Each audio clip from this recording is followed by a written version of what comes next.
ಅಲ್ಲಿ ನೋಡಿ, ಎಫೆಸ ಪತ್ರಿಕೆ 3ನೇ ಅಧ್ಯಾಯ 7ನೇ ವಚನ ನೋಡಿ. ಎಫೆಸ ಪತ್ರಿಕೆ 3ನೇ ಅಧ್ಯಾಯ 7ನೇ ವಚನ. ದೇವರು ತನ್ನ ಶಕ್ತಿಯ ಪ್ರಯೋಗದಲ್ಲಿ ನನಗೆ ಅನುಗ್ರಹಿಸಿದ ಕೃಪಾದಾನಕ್ಕನುಸಾರವಾಗಿ ನಾನು ಈ ಸುವಾರ್ತೆಗೆ ಸೇವಕನಾದೆನು. ನೋಡಿ, ಅಪೊಸ್ತಲನಾದ ಪೌಲನು ಇಲ್ಲಿ ಹೇಳ್ತಾ ಇದ್ದಾನೆ, ದೇವರು ತನ್ನ ಶಕ್ತಿಯ ಪ್ರಯೋಗದಲ್ಲಿ ನನಗೆ ಅನುಗ್ರಹಿಸುವ ಕೃಪಾದಾನಕ್ಕನುಸಾರವಾಗಿ, ನನಗೆ ದೇವರು ಯಾವುದೊಂದು ವರವನ್ನು ಕೊಟ್ಟಿದ್ದಾರೋ ಆ ಕೃಪೆಯನ್ನು ಅದರಲ್ಲಿ ತೋರಿಸ್ತಾ ಇದ್ದಾರೋ ಅದಕ್ಕಾಗಿ ನಾನು ಅದನ್ನು ಮಾಡ್ತಾ ಇದ್ದೇನೆ ಅಂತ. ಪೌಲನಿಂದ ಎಷ್ಟು ಜನರಿಗೆ ಪ್ರಯೋಜನ ಆಯಿತು, ಎಷ್ಟು ಜನರಿಗೆ ಒಂದು ಲಾಭವಾಯಿತು. ಅವನು ತನ್ನ ಬಲವನ್ನು ಉಪಯೋಗಿಸಿದ್ನ, ಆ ವರವನ್ನು ಉಪಯೋಗಿಸುವಾಗ ದೇವರದಿಗೆ ಸಂಪೂರ್ಣ ಸಹಾಯ ಮಾಡ್ತಾ ಬಂದ್ರು. ಅದಕ್ಕೆ ಅಲ್ಲಿ ಬಲವಾದ ಕಾರ್ಯಗಳು ಆಗ್ತಾ ಬಂದವು. ಅನೇಕ ಜನರು ಸತ್ಯವಂತರು ರಕ್ಷಣೆ ಹೊಂದಿದ್ರಲ್ಲ. ಹಾಗಿರುವಾಗ ಪ್ರಿಯರೇ, ಕೆಲವೊಂದು ಸಂದರ್ಭ ಒಬ್ಬರದ್ದು ನಮಗೆ ಎದುರಾಗುತ್ತೆ. ಆವಾಗ ನಮ್ಮಲ್ಲಿರುವ ವರಗಳನ್ನು ಅವರಿಗೆ ಒಂದು ಉಪಯೋಗಿಸುವುದಾದರೆ ನಿಜವಾಗಿಯೂ ಅಲ್ಲಿ ಒಂದು ದೊಡ್ಡ ಪ್ರಯೋಜನ, ಆಶೀರ್ವಾದ ಅಲ್ಲಿ ಉಂಟಾಗುತ್ತೆ. ಅದಕ್ಕೆ ಆ ಸಂದರ್ಭ ಸಮಯ ಬಂದಾಗ ನಮ್ಮಲ್ಲಿರುವ ವರವನ್ನು ಇಟ್ಕೊಳ್ಳಿಕ್ಕೆ ನೋಡಬಾರ್ದು, ಇನ್ನೊಬ್ಬರ ಪ್ರಯೋಜನಕ್ಕಾಗಿ ಉಪಯೋಗಿಸಬೇಕೆಂಬುದಾಗಿ ಅಲ್ಲಿ ಹೇಳುವಂತ. ನಾನು ಖಾಲಿ ಚರ್ಚಿಗೆ ಹೋಗಿ ಆರಾಧನೆ ಮಾಡಿ ಬರ್ತೇನೆ, ಅದು ಒಂದು ಮಾತ್ರ ಅಲ್ಲ. ನಮ್ಗೆ ವರವನ್ನು ಕೊಟ್ಟಿದ್ದಾರೆ ಇನ್ನೊಬ್ಬರ ಪ್ರಯೋಜನಕ್ಕಾಗಿ ಎಂಬುದಾಗಿ. ನಂತರ ನಾವು ಮುಂದೆ ನೋಡೋಣ, ಅಲ್ಲಿ ನಮ್ಮ ಕೊಡುವಿಕೆಯಲ್ಲಿ 3ನೇದಾಗಿ ಇದು ಕೊಡುವಿಕೆಯಲ್ಲಿ ದೇವರ ಸಾಕಾಗುವಿಕೆ ಇದೆಯೋ ಎಂಬ ವಿಷಯವನ್ನು ಅಲ್ಲಿ 2 ಕೊರಿಂಥ 9ನೇ ಅಧ್ಯಾಯ 2 ಕೊರಿಂಥ 9ನೇ ಅಧ್ಯಾಯ ಅದರಲ್ಲಿ 6ನೇ ವಚನವನ್ನು ಓದಿ. ಆದರೆ ಸ್ವಲ್ಪವಾಗಿ ಬಿತ್ತುವವನು ಸ್ವಲ್ಪವಾಗಿ ಕೊಯ್ಯುವನು, ಹೆಚ್ಚಾಗಿ ಬಿತ್ತುವವನು ಹೆಚ್ಚಾಗಿಯೇ ಕೊಯ್ಯುವನು ಎಂದು ನಾನು ಹೇಳುತ್ತೇನೆ. ನೋಡಿ, ಇಲ್ಲಿ ಏನನ್ನು ನಾವು ನೋಡ್ತೇವೆ? ಸ್ವಲ್ಪವಾಗಿ ಬಿತ್ತುವವನು ಸ್ವಲ್ಪವಾಗಿ ಕೊಯ್ಯುವನು. ಈಗ ಒಂದು ದೊಡ್ಡ ಗದ್ದೆ ಇದೆ ಅಂತ ಇಟ್ಕೊಳ್ಳಿ. ಆ ಗದ್ದೆಯಲ್ಲಿ ಸ್ವಲ್ಪ ಬಿತ್ತಲಿಕ್ಕೂ ಆಗುತ್ತೆ, ಜಾಸ್ತಿ ಬಿತ್ತಲಿಕ್ಕೂ ಆಗುತ್ತೆ. ಆದ್ರೆ ಇಡೀ ಗದ್ದೆ ಬಿತ್ತಿದ್ರೆ ಅದರಲ್ಲಿ ಇಡೀ ಗದ್ದೆಯ ಫಲ ಸಿಗುತ್ತೆ. ಒಂದು ಮೂಲೆಯಲ್ಲಿ ಒಂದು ಸ್ವಲ್ಪ ಬಿತ್ತಿದ್ರೆ ಅದೊಂದು ಸ್ವಲ್ಪವೇ ಅದರ ಫಲ ಕೊಡುದಲ್ವಾ? ಹಾಗಿರುವಾಗ ಇಲ್ಲಿ ಇದು ಸಾಮಾನ್ಯವಾಗಿ ನಮಗೆ ಗೊತ್ತಿರುವಂತ ಎಲ್ಲ ವಿಷಯ. ಆದ್ರೆ 7ನೇ ವಚನವನ್ನು ಗಮನಿಸಿ, 7ನೇ ವಚನ ಓದಿ. ಪ್ರತಿಯೊಬ್ಬನು ತನ್ನ ಹೃದಯದಲ್ಲಿ ನಿರ್ಣಯಿಸಿಕೊಂಡ ಪ್ರಕಾರ ಕೊಡಲಿ, ದುಃಖದಿಂದಾಗಲಿ ಇಲ್ಲವೇ ಬಲಾತ್ಕಾರದಿಂದಾಗಲಿ ಯಾರು ಕೊಡಬಾರದು, ಯಾಕೆಂದರೆ ಸಂತೋಷವಾಗಿ ಕೊಡುವವನನ್ನು ದೇವರು ಪ್ರೀತಿ ಮಾಡುತ್ತಾನೆ. ನೋಡಿ, ಇಲ್ಲಿ ಏನು ಹೇಳಿದೆ? ಪ್ರತಿಯೊಬ್ಬನು ತನ್ನ ಹೃದಯದಲ್ಲಿ ನಿರ್ಣಯಿಸಿಕೊಂಡ ಪ್ರಕಾರ ಕೊಡಲಿ. ಇಲ್ಲಿ ದುಃಖದಿಂದಾಗಲಿ ಮತ್ತು ಬಲಾತ್ಕಾರದಿಂದಾಗಲಿ ಯಾರು ಕೊಡಬಾರ್ದು ಅಂತ ಇದೆ. ಹಾಗಿರುವಾಗ ದುಃಖದಿಂದ ಯಾರು ಕೊಡಬಾರ್ದು? ಅವರು ಹೇಳ್ತಾ ಇದ್ದಾರೆ, ನಾನೀಗ ಕೊಡದಿದ್ರೆ ಅವ್ರು ಏನು ಹೇಳ್ತಾರೋ ಅಂತ ಅದಕ್ಕೆ ಆ ದುಃಖದಿಂದ ಕೊಡುದು ಬೇಡ. ಅಥವಾ ನಾನು ಪ್ರಾರ್ಥನೆ ಮಾಡ್ಬೇಕಾದ್ರೆ ನೀವೊಂದು ಕವರಲ್ಲಿ ಹಣ ಇಡ್ಲೇಬೇಕು ಅಂತ ನಾನು ಬಲಾತ್ಕಾರ ಮಾಡಿ ತಗೊಳ್ಕಲ್ಲ, ಅದನ್ನು ಕೊಡಬಾರ್ದು. ಹಾಗಾದ್ರೆ ಹೃದಯದ ಸಂತೋಷದಿಂದ ಕೊಡಬೇಕು. ಹೀಗಿರುವಾಗ ಆಲೋಚನೆ ಮಾಡೋಣ ನೋಡಿ, ಯಾಕಂದ್ರೆ ಸಂತೋಷವಾಗಿ ಕೊಡುವವನನ್ನು ದೇವರು ಪ್ರೀತಿಸ್ತಾನೆ ಅಂತ ಉಂಟು. ಹಾಗಾದ್ರೆ ನಾವು ಕೊಡುವ ವಿಷಯ ದೇವರಿಗೆ ಹಣ ಬೇಕಾ? ದೇವರಿಗೆ ಹಣ ಮುಖ್ಯವಾ? ಕೀರ್ತನೆ 50 10ರಿಂದ 12ನೇ ವಾಕ್ಯವನ್ನು ಏನು ಹೇಳ್ತದೆ ನೋಡಿ. ಕೀರ್ತನೆ 50 10ರಿಂದ 12ನೇ ವಾಕ್ಯ ಓದಿ. ಯಾಕೆಂದರೆ ಅಡವಿಯ ಮೃಗಗಳೆಲ್ಲವೂ 1000 ಬೆಟ್ಟಗಳಲ್ಲಿರುವ ಪಶುಗಳು ನನ್ನವೇ, ಬೆಟ್ಟಗಳ ಪಕ್ಷಿಗಳನ್ನೆಲ್ಲ ನಾನು ಬಲ್ಲೆನು, ಬಯಲಿನ ಮೃಗಗಳು ನನ್ನವುಗಳಾಗಿವೆ. ನಾನು ಹಸಿದಿದ್ದರೆ ನಿನಗೆ ಹೇಳೆನು, ಯಾಕೆಂದರೆ ಭೂಲೋಕವು ಅದರ ಪರಿಪೂರ್ಣತೆಯ ನನ್ನವೇ. ಹಾಗಿರು ಇಲ್ಲಿ ನೋಡಿ, ದೇವರು ಏನು ಹೇಳ್ತಾರೆ? ಅಡವಿಯ ಮೃಗಗಳೆಲ್ಲವೂ 1000 ಬೆಟ್ಟಗಳಿರುವ ಪಶುಗಳು ಯಾರ್ದಲ್ಲ? ನಂದೇ. ಬೆಟ್ಟಗಳ ಪಕ್ಷಿಗಳನ್ನು ನಾನು ಬಲ್ಲೆ, ಬಯಲಿನ ಮೃಗಗಳು ನನ್ನವುಗಳು. ನಾನು ಹಸಿದಿದ್ದರೆ ನಿಮಗೆ ಹೇಳೆನು. ಹಾಗಿರುವಾಗ ದೇವರಿಗೆ ನಾವು ಕೊಟ್ಟು ಆ ರೀತಿಯಲ್ಲಿ ನಾವು ಹಸಿವೆ ತೀರಿಸಿಕ್ ಸಾಧ್ಯವೋ? ಅದಕ್ಕೆ ದೇವರ ನಾನು ಅದನ್ನು ಕೇಳುವ ಅವಶ್ಯಕತೆ ಇಲ್ಲ. ಈ ಭೂಮಿಯಲ್ಲಿದ್ದಂತ ಬಂಗಾರ ಯಾರ್ದು? ದೇವರದ್ದೇ ಅಲ್ವಾ? ಹಾಗಿರುವಾಗ ಇಲ್ಲಿ ಅದನ್ನ ಆಲೋಚನೆ ಮಾಡಿ. ಯೋಹಾನನಿಗೆ ಬ್ಯಾಪ್ತಿಸ್ಮ ಕೊಡೋ ಯೋಹಾನನಿಗೆ ಪರಿಸಯ ಶಾಸ್ತ್ರಿಗಳು ಬಂದು ಹೇಳಿದ್ರು, ನಮ್ಮ ತಂದೆ ಅಬ್ರಾಮನು ಎಂಬುದಾಗಿ. ಅದಕ್ಕೆ ಯೋಹಾನನ್ ಏನು ಹೇಳ್ದ ಗೊತ್ತಾ? ಈ ಕಲ್ಲುಗಳಿಂದ ದೇವರು ಅಬ್ರಾಮನಿಗೆ ತನ್ನ ಮಕ್ಕಳನ್ನ ಎಬ್ಬಿಸ ಶಕ್ತನೆಂದು ನೀವು ಗೊತ್ತುಂಟ? ನಿಮಗೆ ಗೊತ್ತಾ? ನೀವು ದೊಡ್ಡದಾಗಿ ಹೇಳ್ಕೊಳ್ತಾ ಇದ್ದೀರಲ್ಲ. ಹಾಗಿರುವಾಗ ನಾನು ಇವತ್ತು ಏನು ಹೇಳ್ತೆ ಗೊತ್ತಾ? ಇಲ್ಲಿರುವ ಕಲ್ಲುಗಳನ್ನು ದೇವರಿಗೆ ಬಂಗಾರ ಮಾಡ್ಲಿಕ್ಕೆ ಸಾಧ್ಯ ಉಂಟ ಇಲ್ವಾ? ದೇವರಿಗೆ ದೊಡ್ಡ ವಿಷಯ ಅಲ್ಲ ಬೇಕಾದ್ರೆ. ಅಥವಾ ಈ ಸ್ಥಳಕ್ಕೆ ಒಂದು ದೊಡ್ಡ ವ್ಯಕ್ತಿಯನ್ನು ಬರಮಾಡಿ ಬೇಕಾದ ಸಹಾಯ ಮಾಡ್ಲಿಕ್ಕೆ ಸಾಧ್ಯ ಉಂಟೋ ಇಲ್ವೋ? ದೇವರಿಗೆ ದೊಡ್ಡ ವಿಷಯವೇ ಇಲ್ಲ. ದೇವರಿಗೆ ಒಂದು ಕೊಡುವಂತ ವಿಷಯದಲ್ಲಿ ಯಾರನ್ನು ಯಾವ ರೀತಿ ಮಾಡ್ಬೋದು? ನೆಹೆಮೀಯನ ಕತೆ ಓದಿದ್ರೆ ನಾವು ಎಂತ ದೊಡ್ಡ ಕಾರ್ಯ ದೇವರು ಅವನಲ್ಲಿ ಮಾಡಿದರೆ ನೋಡ್ತೇವೆ. ಹಾಗಿರುವಾಗ ಆಲೋಚನೆ ಮಾಡಿ, ನಾವು ಕೊಡುದು ಏನಕ್ಕಪ್ಪಾಗಾರೆ? ಆ ಪಾಸ್ಟ್ರಿಗೆ ಯಾವಾಗ ಬೇಕಾದ್ರೆ ಹಣ ಬೇಕು, ಅವ್ರಿಗೆ ಅದೇ ಬೇಕು, ಬೇರೆ ಏನಿಲ್ಲ ಅಂತ ನನಗೆ ಬೇಕಾ? ನಿಜವಾಗಿಯೂ ಈ ರೀತಿಯಾಗಿ ದುಃಖದಿಂದ ಕೊಡುವುದು ಬೇಕಾ? ಅಥವಾ ಈ ರೀತಿ ಹೇಳುವುದರಿಂದ ನನಗಾಗ್ಲಿ ದೇವರಿಗಾಗ್ಲಿ ಬೇಕಾ? ನಾನು ಯಾಕೆ ಹೇಳ್ತಾ ಇದ್ದೇನೆ ಗೊತ್ತಾ? ನೋಡಿ, ನಾನು ಕೆಲವು ಕಡೆ ಸೇವೆಗೆ ಹೋಗುವಾಗ ಇದು ಚರ್ಚಿಗೆ ಅಂತ ಕೊಡ್ತಾರೆ. ಚರ್ಚಿಗೆ ಅಂತ ಕೊಟ್ಟು ನಾನು ಹಿಂಜರಿಯುವುದೇ ಇಲ್ಲ, ಅದನ್ನು ತಗೊಳ್ತೇನೆ. ನಾನು ಅದನ್ನ ಅವ್ರು ನಿಲ್ಲಿಸುವುದೇ ಇಲ್ಲ. ನಾನು ನನಗೆ ಅಂತ ಹೇಳುವಾಗ ನಾನು ಬಿಡ್ತೇನೆ, ಬೇಡ ನನಗೆ ಅಂತ. ಯಾಕೆ ಹೇಳ್ತೆ ಗೊತ್ತಾ? ನನಗೆ ಅದಲ್ಲ, ದೇವರಿಗೆ ಕೊಡುವುದಕ್ಕೆ ಯಾಕೆ ನಾನು ಅವರನ್ನು ಇದು ಮಾಡ್ತೇನೆ ಗೊತ್ತಾ? ಯಾಕಂದ್ರೆ ಅವರು ದೇವರಿಗಾಗಿ ಬಿತ್ತಿದ್ದು ಅದು ಅವರಿಗೆ ಬರಬೇಕು ಎಂಬ ವಿಷಯ. ಈಗ ದೇವರಿಗೆ ನಮ್ಮ ಹೃದಯ ಅಲ್ಲಿ ಮುಖ್ಯ.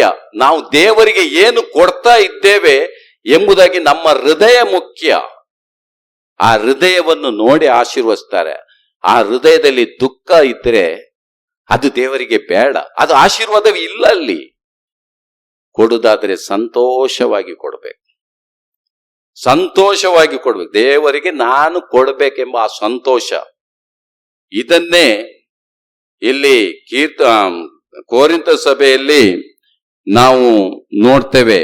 ಅವರು ಮೆಕೆದೋನ್ಯದ ಸಭೆಯವರು ಅದನ್ನು ಬಲಾತ್ಕಾರವಾಗಿ ಅಲ್ಲ, ಒತ್ತಾಯ ಪೂರ್ವಕವಾಗಿ ಅವರು ಕೊಡ್ತಾ ಇದ್ರು. ಅವ್ರು ಯಾಕೆ ಹಾಗೆ ಮಾಡ್ತಾ ಇದ್ದಾರೆ ಗೊತ್ತಾ? ಅವರು ಬಿತ್ತುತ್ತಾ ಇದ್ದಾರೆ. ಏನನ್ನು ಬಿತ್ತಾ ಇದ್ದಾರೆ ಗೊತ್ತುಂಟಾ? ತಮಗೆ ಫಲವನ್ನು ಬರಬೇಕೆಂಬುದಕ್ಕಾಗಿ. ಹಾಗಿರುವಾಗ ಇವತ್ತು ನಮ್ಮ ಕೆಲಸದಲ್ಲಿ ಒಂದು ಆಶೀರ್ವಾದ ಉಂಟಾ? ನಮಗೆ ಅನಾರೋಗ್ಯಕ್ಕೆ ದುಡ್ಡು ಹೆಚ್ಚಾಗಿ ಹೋಗ್ತಲೇ ಇದೆಯೋ? ಅಥವಾ ಇನ್ನೇನಾದ್ರೂ ನಷ್ಟ ಆಗ್ತಲೇ ಉಂಟೋ?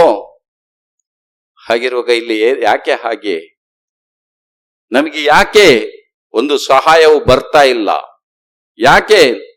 ಹಾಗಿರುವಾಗ ಆಲೋಚನೆ ಮಾಡಿ. ಇಲ್ಲಿ ನಾವು ದೇವರಿಗೆ ಕೊಡುವುದರ ಮೂಲಕ ಅಲ್ಲಿ ದೇವರು ಅದರ ಫಲವನ್ನು ಜಾಸ್ತಿ ಕೊಡೋರಾಗಿದ್ದಾರೆ.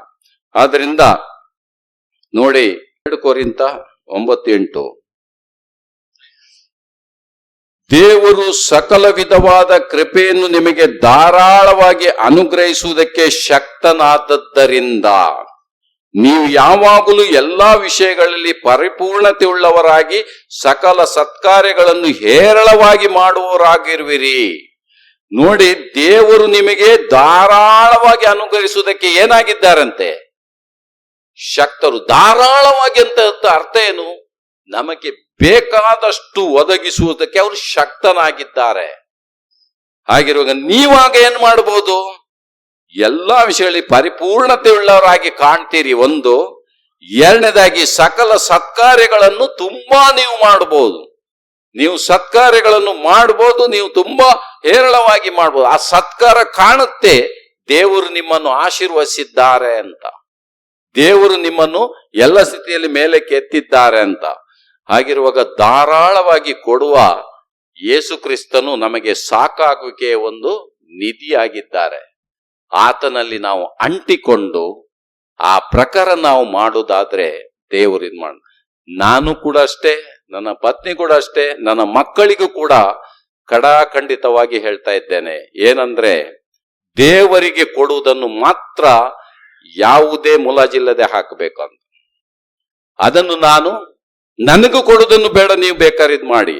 ಆದ್ರೆ ಮಕ್ಕಳಿಗೆ ದೇವರಿಗೆ ಕೊಡೋದನ್ನು ಪಕ್ಕ ನೀವು ಕಳಿಸ್ಬೇಕು, ಅಥವಾ ನೀವು ಹೋಗೋ ಚರ್ಚಿಗೆಲ್ಲೇ ಹಾಕಬೇಕು ಎಂಬ ವಿಷಯವನ್ನು ನಾನು ಪಕ್ಕ ಹೇಳ್ತೇನೆ. ಯಾಕೆ ಗೊತ್ತಾ? ಅವರಿಗೆ ದೇವರಿಂದ ಬರಬೇಕು ಆಶೀರ್ವಾದ. ನಾನು ಅದಕ್ಕಾಗಿ ಆ ಆಶೀರ್ವಾದಕ್ಕಾಗಿ ನೀವು ಮಾಡಬೇಕು ಅಂತ ಅವರಿಗೆ ಹೇಳ್ತೇನೆ. ಹಾಗಿರುವಾಗ ನಾನಿವತ್ತು ಹಣಕ್ಕಾಗಿ ಒಬ್ಬ ಮನುಷ್ಯನನ್ನೇ ನಿರೀಕ್ಷಿಸ್ತಾ ಇದ್ರೆ ದೇವರಿದು ಮೆಚ್ಚುತ್ತಾನ? ದೇವರು ಒಪ್ಪುತ್ತಾನ? ಅಬ್ರಹಾಮನಿಗೆ ಒಂದು 15ನೇ ಆದಿಕಾಂಡಕ್ಕೆ ನೀವು ಹೋದ್ರೆ, ಅಬ್ರಹಾಮನಿಗೆ ಸೋದೋಮ್ ಗೊಮರದ ಇಡೀ ಸಂಪತ್ತು ಸಿಕ್ಕಿದೆ ಅವನ ಕೈಗೆ. ಅವನು ವಾಪಸ್ ಕೊಡ್ಬೇಕಾದ ವಿಷಯನೇ ಬರಲಿಲ್ಲ. ಸೋದೋಮ್ ಗೊಮರದ ಅರಸ ಹೇಳಿದ, ಆಸ್ತಿ ಎಲ್ಲ ನೀನು ಇಟ್ಕೋ, ಜನರನ್ನು ಮಾತ್ರ ನನಗೆ ಕೊಡು ಅಂತ ಕೇಳಿದ. ಆಗ ಅಬ್ರಹಾಮನೇ ಹೇಳಿದೇನು ಗೊತ್ತಾ? ನನ್ನ ಕೈಗಳನ್ನು ಭೂಮಿ ಆಕಾಶಗಳನ್ನು ಉಂಟು ಮಾಡಿದ ಆತನ ಕಡೆಗೆ ಕೈಯನ್ನು ಎತ್ತಿದ್ದೇನೆ. ನಿನ್ನಿಂದ ಒಂದು ನೂಲನ್ನು ತೆಗೆದುಕೊಳ್ಳುವುದಕ್ಕೆ ನಾನು ಇಷ್ಟಪಡಲಾರೆ. ಹಾಗಾದ್ರೆ ಇಲ್ಲಿ ಅವನಿಗೆ ಯಾರು ಆಶೀರ್ವದಿಸ್ಬೇಕಂತ ನಿರೀಕ್ಷೆ ಪಟ್ಟ? ದೇವರು. ಹಾಗಿರುವಾಗ ನಮ್ಮ ದೇವರಲ್ಲಿ ಎಲ್ಲ ಸಾಧ್ಯ, ಅವರಲ್ಲಿ ನಾವು ಬೇಡಬೇಕಾದ ವಿಷಯ, ಅವರಲ್ಲಿ ಎಲ್ಲ ಇದೆ. ಹಾಗಾದ್ರೆ ಅದು ನಮಗೆ ಬರ್ಬೇಕಾದ್ರೆ ನಾವು ಹಾಗೆ ಮಾಡಿದ್ರಲ್ಲ, ನಾವು ಅದಕ್ಕೆ ಬಿತ್ತಬೇಕಲ್ಲ. ಈಗ ಇದು ನಾವು ಬಿತ್ತಲಿಕ್ಕೆ ತಯಾರಿಲ್ಲ. ದೇವರೇ ನೀನು ಕೊಡ್ತೀನಂತ ಹೇಳಿದ್ಯಲ್ಲ, ನೀನೀಗ ಕೊಡು, ನೀನ್ ಸಹಾಯ ಮಾಡು. ನಾವು ಈ ರೀತಿ ಮಾಡ್ತಾ ಇದ್ದೇವೆ. ನಮ್ಮ ಜೀವಿತದಲ್ಲಿ ಈ ವಿಷಯಕ್ಕೆ ನಮ್ಮನ್ನು ಒಪ್ಪಿಸಿಕೊಟ್ಟು ನಡೆದಾಗ ದೇವರು ನಮ್ಮನ್ನು ವಿಶೇಷವಾಗಿ ಆಶೀರ್ವದಿಸ್ತಾರೆ. ನೋಡಿ, 11ನೇ ವಾಕ್ಯವನ್ನು ಓದಿ. ಹೀಗೆ ನೀವು ಎಲ್ಲಾ ವಿಷಯಗಳಲ್ಲಿ ಐಶ್ವರ್ಯವಂತರಾಗಿದ್ದು ಉದಾರವಾಗಿ ಕೊಡಲು ಶಕ್ತರಾಗುವಿರಿ. ಅದು ನಮ್ಮ ಮೂಲಕ ದೇವರಿಗೆ ಕೃತಜ್ಞತಾ ಸ್ತುತಿಯನ್ನು ಉಂಟು ಮಾಡುವುದು. ನೋಡಿ, ನೀವು ಎಲ್ಲಾ ವಿಷಯಗಳಲ್ಲಿ ಏನಾಗಿ ಕಾಣುತ್ತೀರಿ? ಐಶ್ವರ್ಯವುಳ್ಳವರಾಗಿ ಕಾಣುತ್ತೀರಿ ಅಂತ. ಮತ್ತೆ ನೀವು ಉದಾರವಾಗಿ ಕೊಡಲು ಶಕ್ತರಾಗ್ತೀರಿ. ನೀವು ಹಾಗೆ ಮಾಡ್ತಾ ಬಂದ್ರೆ ಒಂದು ನೀವು ಐಶ್ವರ್ಯವಂತರಾಗ್ತೀರಿ, ಇನ್ನೊಂದು ಉದಾರವಾಗಿ ಕೊಡಲು ಶಕ್ತರಾಗ್ತೀರಿ. ಮತ್ತೆ 3ನೇದಾಗಿ ಏನಾಗುತ್ತೆ? ಅದು ನಮ್ಮ ಮೂಲಕ ದೇವರಿಗೆ ಕೃತಜ್ಞತೆಯನ್ನು ಉಂಟು ಮಾಡುವುದು. ದೇವರು ನಮಗೆ ಆಶೀರ್ವದಿಸಿದಾಗ, ಒಂದು ಸಹಾಯ ಮಾಡಿದಾಗ, ಅಥವಾ ಏನಾರು ಕಾಪಾಡಿದಾಗ, ಏನಾರು ಒದಗಿಸಿದಾಗ ಬಹಳ ಖುಷಿ ಆಗುತ್ತೆ, ಬಹಳ ಸಂತೋಷ ಆಗ್ತದೆ. ನಾವೇನ್ ಮಾಡ್ತೇವೆ? ಕೂಡ್ಲೆ ದೇವರಿಗೆ ಕೃತಜ್ಞತಾ ಸ್ತುತಿಯನ್ನು ಸಲ್ಲಿಸ್ತೇವೆ. ದೇವರೇ ನಮ್ಮನ್ನು ಎಂತ ಒಂದು ಸ್ಥಿತಿಯಿಂದ ಕಾಪಾಡಿದ್ದೀರಿ, ಎಂತ ಅವಶ್ಯಕತೆ ಇತ್ತು ಇದನ್ನು ಒದಗಿಸಿದ್ದೀರಿ, ಎಂತ ಕೊರತೆ ಇತ್ತು ಇದನ್ನು ನೀಗಿಸಿದ್ದೀರಿ, ಎಂತ ರೀತಿಯಲ್ಲಿ ನನ್ನನ್ನು ನಡೆಸ್ತಾ ಬಂದಿ ಅಂತ ಆ ಖುಷಿಯಲ್ಲಿ ನಾವು ಅವರನ್ನು ಆರಾಧಿಸ್ತೇವೆ, ಮಹಿಮೆ ಪಡಿಸ್ತೇವೆ. ಹಾಗಾದ್ರೆ ದೇವರು ಇಲ್ಲಿ ಆ ರೀತಿಯ ಸಹಾಯ ಮಾಡ್ತಾರೆ. ಕೊನೆಯ ಒಂದು ವಾಕ್ಯ, 12ನೇ ವಾಕ್ಯ. ಹೇಗೆಂದರೆ ಈ ನಿಮ್ಮ ಸೇವೆಯ ಪರಿಚರ್ಯವು ಪರಿಶುದ್ಧರ ಕೊರತೆಗಳನ್ನು ನೀಗಿಸುವುದು ಮಾತ್ರವಲ್ಲದೆ ಅನೇಕರಿಂದ ದೇವರಿಗೆ ಕೃತಜ್ಞತಾ ಸ್ತುತಿಯನ್ನು ಹುಟ್ಟಿಸುವುದು. ನೋಡಿ, ಇಲ್ಲಿ ಒಂದು ದೇವರ ಒಂದು ಸಾಕಾಗುವಿಕೆಯನ್ನು ಒದಗಿಸಿಕೊಂಡು ನಾವು ಇತರಿಗೆ ಅಲ್ಲಿ ಮಾಡುವ ಸಹಾಯದಿಂದ ಏನಾಗುತ್ತೆ? ಅನೇಕರ ಕೊರತೆಗಳನ್ನು, ಪರಿಶುದ್ಧರ ಕೊರತೆಗಳನ್ನು ನೀಗಿಸುವುದು ಮಾತ್ರವಲ್ಲದೆ ಅವ್ರು ಏನ್ ಮಾಡ್ತಾರೆ? ಅನೇಕರಿಂದ ದೇವರಿಗೆ ಕೃತಜ್ಞತಾ ಸ್ತುತಿಯನ್ನು ಸಲ್ಲಿಸ್ತಾರೆ. ದೇವರಿಗೆ ಅವರು ಮಹಿಮೆ ಸಲ್ಲಿಸ್ತಾರೆ. ದೇವರೇ, ನಮಗೆ ಇಂಥವರ ಮೂಲಕ ನೀವು ಸಹಾಯ ಮಾಡಿದಕ್ಕಾಗಿ ದೇವರಿಗೆ ಸ್ತೋತ್ರ, ನೀವು ಇಂಥವರನ್ನು ನನಗಾಗಿ ಉಪಯೋಗಿಸಿದಕ್ಕಾಗಿ ಸ್ತೋತ್ರ. ಈಗೆಲ್ಲ ಅವರು ದೇವರನ್ನು ಸ್ತುತಿಸ್ತಾರೆ. ಎಷ್ಟೋ ಸಾರಿ ನಮಗೆ ಸಹಾಯ ಮಾಡಿದಾಗ ನಾನು ಇದೇ ರೀತಿ ದೇವರಿಗೆ ಹೇಳಿದ್ದೇನೆ, ದೇವರೇ, ನಮಗೆ ಇಂಥವರನ್ನು ಕೊಟ್ಟು ನಮ್ಮನ್ನು ನೀವು ನಡೆಸ್ತಾ ಬಂದಿದ್ದೀರಿ, ನಿಮಗೆ ಸ್ತೋತ್ರ, ನಮಗೆ ಅವಶ್ಯಕತೆಗಳನ್ನು ಒದಗಿಸಿದ್ದೀರಿ ಅಂತ. ಹಾಗಿರುವಾಗ ನಮ್ಮ ಕೊಡುವಿಕೆಯಲ್ಲಿ ಸಾಕಾಗುವಿಕೆ ಉಂಟೋ ಇಲ್ಲವೋ? ಹಾಗಾದ್ರೆ ಸಾಕಾಗುವಿಕೆ ಉಂಟು. ಹಾಗಾದ್ರೆ ನಾವು ಆ ಕೊಡುವಿಕೆಗಳಲ್ಲಿಯೇ ನಾವು ಇಲ್ಲದಿದ್ದಲ್ಲಿ ನಮಗೆ ಸಾಕಾಗುವುದು ಹೇಗೆ? ಹಾಗಾದ್ರೆ ನಮ್ಮ ದೇವರ ವಿಷಯದ ನಮಗೆ ನಂಬಿಕೆ ಇಲ್ಲ. ನಾನು ಕೊಟ್ರೆ ನನಗೆ ಎಲ್ಲಿ ಅಪ್ಪ? ಈಗ ಇಲ್ಲೊಂದು ಉದಾಹರಣೆ, ಬಡ ವಿಧವೆ ಕತೆ ನಮಗೆ ಗೊತ್ತಲ್ಲ. ಅವಳು ಎಷ್ಟು ಹಾಕಿದ್ಲಂತೆ ನೋಡಿ. ಹಾಗಾದ್ರೆ ಎಲ್ಲ ಹಾಕಿದ್ರೆ ಅವಳಿಗೆ ಏನಿಲ್ಲ. ಹಾಗಾದ್ರೆ ಯೇಸು ನೋಡಿದ್ಯಾರನ್ನ? ಉಳಿದವ್ರು ನೋಡಿದ್ರು ನಿಜವಾದ ಆಶೀರ್ವಾದದೊಂದಿಗೆ ನೋಡಿದ್ದು ಅವಳನ್ನ. ಯಾಕಂದ್ರೆ ಅವಳು ಜೀವನದ ಎಲ್ಲವನ್ನೂ ಹಾಕಿದ್ದಾಳೆ. ಹಾಗಾದ್ರೆ ಅದನ್ನು ಹಾಕಿದಂದ್ರೆ ಯಾರು ಸ್ವೀಕರಿಸಿದ್ರಲ್ವಾ? ಸ್ವೀಕರಿಸಿದ್ರಲ್ಲೇ ಆಶೀರ್ವಾದ ಕೊಡ್ತಾರಲ್ಲ. ಹಾಗಾದ್ರೆ ಆಕೆಗೆ ದೇವರ ಮೇಲೆ ಪ್ರೀತಿ ಇದೆ. ಸಂತೋಷ ಹೃದಯದಿಂದ ಕೊಟ್ಟು ಆ ಪ್ರೀತಿ ತೋರಿಸಿದ್ಲು. ದೇವರು ಆಕೆಯನ್ನು ಪ್ರೀತಿಸಿದರು. ಹಾಗಿರುವಾಗ ಪ್ರಿಯರೇ, ನಾವು ನಮ್ಮ ಸಾಕಾಗುಕೆ ದೇವರಿಂದ ನಾವು ಪಡ್ಕೊಳ್ಬೇಕಾರೆ ನಾವು ಕೂಡ ಆ ರೀತಿಯಲ್ಲಿ ನೆಲೆಗೊಂಡಿದ್ದರೆ, ಅಂದ್ರೆ ಆ ರೀತಿ ನಡ್ಕೊಂಡ್ರೆ ನಮಗೆ ಸಾಕಾಗುಕೆ ಉಂಟಲ್ಲ, ಆ ಫಲ ಬರುತ್ತಲ್ಲ. ನೆಲೆಗೊಂಡಿದ್ರೆ ಅದರಲ್ಲಿ ಫಲ ಬರಲೇಬೇಕಲ್ವಾ? ಹಾಗಾದ್ರೆ ಆ ಫಲವನ್ನು ತೋರಿಸೋಣ ಎಂಬುದೇ ನಾನು ನಿಮ್ಮಲ್ಲಿ ಕೇಳ್ಕೊಳ್ತೇನೆ. ಆದ್ರಿಂದ ಪ್ರೀತಿಯಲ್ಲಿ ನೆಲೆಗೊಂಡಿರ್ಬೇಕು. ಎರಡನೇದಾಗಿ ಪವಿತ್ರಾತ್ಮನ ಫಲವನ್ನು ನಾವು ಉಪಯೋಗಿಸುವುದವರಾಗಿರ್ಬೇಕು. ಮೂರನೇದಾಗಿ ನಮ್ಮ ಕೊಡುವಿಕೆಯಲ್ಲಿ ದೇವರಿಂದ ನಾವು ಪಡ್ಕೊಳ್ಳೋರಾಗಬೇಕು. ಆಗ ನೋಡಿ, ನಾವೆಲ್ಲರೂ ಒಂದು ಉತ್ತಮವಾದ ಸಾಕ್ಷ್ಯವನ್ನು ತೋರಿಸಿ ಅನೇಕರು ದೇವರನ್ನು ಸ್ತುತಿಸುವಂತೆ ನಾವು ಅವರಿಗೆ ದೇವರ ಕಡೆಗೆ ತರುವವರಾಗಿದ್ದೇವೆ. ದೇವರಿಗೆ ಸ್ತೋತ್ರವಾಗಲಿ. ದೇವರು ನಿಮ್ಮನ್ನು ಆಶೀರ್ವದಿಸಿ.